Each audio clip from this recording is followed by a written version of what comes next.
உன்னை குறித்து பொய்யாக சொல்லுகிறார்கள் என்றால் கலங்காதீங்க. உன்னை குறித்து அவமானம் உன்னை படுத்துகிறாங்கன்னா அது குறித்து வேதனைப்படாதீங்க. உன்னை அழைத்தவர், ஊழியத்தின் பாதையில் உன்னை அழைத்தவர், தொழிலில் அந்த இடத்துல போய் உன்னை வைத்தவர், வேலையில் உன்னை ஒரு இடத்துல உயர்த்தி வைத்த தேவனுக்கு தெரியும்.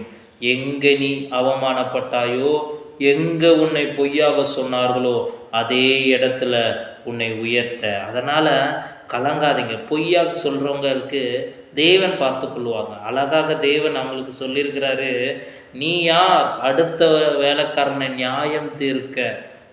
அவன் கீழே விழுந்தாலும் அவன் எழுந்தாலும் அவனுடைய எஜமானனுக்கு அவன் சொல்லிக்கிடுவான். அவன் தவறே செய்தாலும் அவன் தவறு செய்யாமல் இருந்தாலும் நீ அதை குறித்து கவலைப்பட வேண்டான்னு.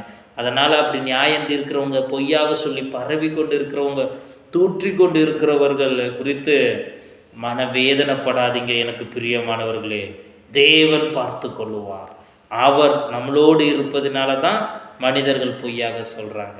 இயேசுவையே பொய்யா சொன்னாங்க. அப்போ நம்மளை பொய்யா சொல்லுவாங்களா, சொல்ல மாட்டாங்களா? இயேசுக்கு அந்த நிலைமைனா அவரை விசுவாசித்து அவர் வழியில் வருகிற நமக்கு உலகத்தில் உபத்திரம் உண்டு. ஆனாலும் திடன் கொள்ளுங்க, அந்த இயேசு உங்களோடு இருந்து ஜெயத்தை கொடுப்பார். இந்த வார்த்தையின் மூலமாக ஆண்டவர் உங்களை ஆசீர்வதிப்பாராக.